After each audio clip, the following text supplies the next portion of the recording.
말도 많고 탈도 많은 둔촌주공 드디어 분양합니다. 여러분은 청약하실 건가요? 대한민국 최대 규모 단지인 만큼 공사 중단에, 소송에 정말 말도 많고 탈도 많습니다. 근데 과연 이게 해결된 건지는 잘 모르겠어요. 분양을 하고 나서도 이 사태가 계속 유지될지도 모르는 일입니다. 조합원들은 추가적으로 돈을 꽤나 더 많이 내야 되는데요. 설마 분양받은 사람한테까지 더 내라고는 안 하겠죠. 계약금과 중도금 이미 낸 사람들한테 무슨 비용 하면서 옵션이나 추가 분담금처럼 더 내라는 사태가 벌어지지 않기를 간절히 소망합니다. 분양가가 나왔습니다. 84제곱미터가 13억 정도 하죠. 여러분들은 둔촌주공 시세를 볼 때 어디랑 비교를 하시나요? 지금 바로 한번 빠르게 생각해보세요. 저는 두 군데와 비교를 합니다. 첫 번째는 헬리오시티, 두 번째는 강동구 고덕 그라시움입니다. 둔촌주공의 시세는 헬리오시티와 그라시움의 중간에 있어야 돼요. 헬리오시티는 23억에서 떨어져서 현재 17억 정도의 매수 가능하고요. 그라시움은 14억 중반의 매수가 가능합니다. 그러면 17억과 14억 중간의 가격인 15억 중반이나 16억 정도 하는 게 적정 시세라고 봐요.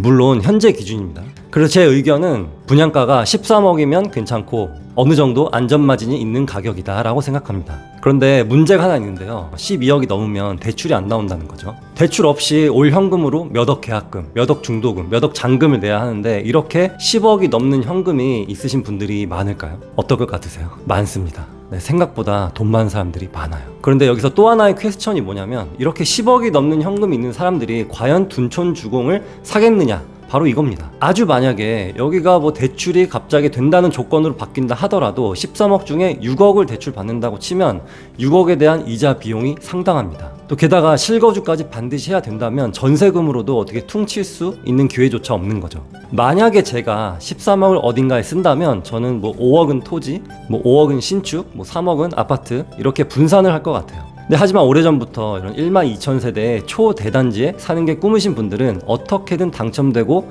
싶으신 분들이 분명히 있을 겁니다. 세상에는 다양한 사람들이 존재하거든요. 우선 둔촌주공은 강동구이긴 하나 생활권은 송파입니다. 제가 살던 명일, 고덕, 상일동 쪽의 강동구와는 완전 생활권이 달라요. 그리고 또 둔촌주공의 장점은 첫 번째는 더블 역세권이다 입니다. 그것도 4대문을 한 번에 가는 5호선과 그리고 강남과 여의도를 관통하는 9호선이 있는데요. 보통 더블 역세권이라고 하면은 한 역에 두 개의 노선이 지나는데 여기는 5호선과 9호선의 위치가 따로따로 있어요. 그래서 로얄동이 하나의 역 근처로 쏠리는 현상을 어느 정도 분산시키는 효과가 있습니다. 근데 자세히 보시면은 가장 오른쪽 위에 위치한 동은 중앙보훈병원역을 이용하실 수도 있습니다. 어떻게 보면은 트리플 역세권인 거죠. 두 번째 장점은 바로 올림픽공원인데요. 대형 공원은 점점 우리의 삶에 중요하게 스며들고 있습니다. 그런데요, 이렇게 큰 대단지는 사실 공원까지 갈 필요가 없어요. 단지가 워낙 크고 조경도 잘 조성될 거기 때문에 그 안에서 자전거도 타고 아이들 노는 공간도 충분하고 단지 내에서 누릴 수 있는 것들이 엄청 많을 겁니다. 이게 대단지의 장점인 거죠. 지금 뉴스에 자주 나오는 84제곱미터 이 구조는 이 집 주방과 이 집 주방 사이가 2.6m라고 하는데요.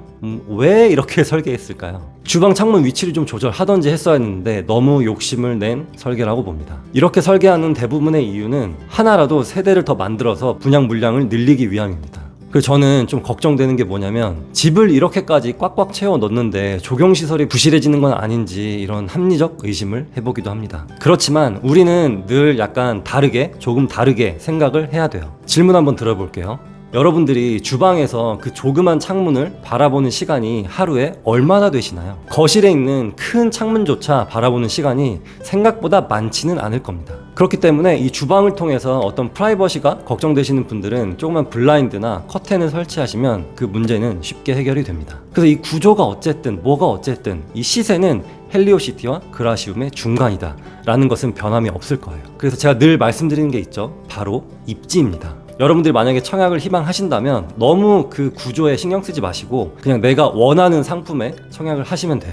그래서 제가 예상을 하자면 우선 대출이 나오는 평형대는 쉽게 완판될 것 같고요. 대출이 안 나오는 84제곱미터도 완판이 될 가능성이 높다고 봅니다만 혹시나 계약 포기자가 나온다 하더라도 준공 후까지 미분양은 없을 겁니다. 여러분들은 둔촌주공의 가치에 대해 어떻게 생각하시나요? 만약에 미분양 물건이 있어서 줍줍 상황이 벌어진다면 여러분들은 도전을 하실 겁니까? 네, 의견을 자유롭게 달아주세요. 그리고 청약 결과 후에 다시 한번 보는 것도 재밌을 것 같습니다.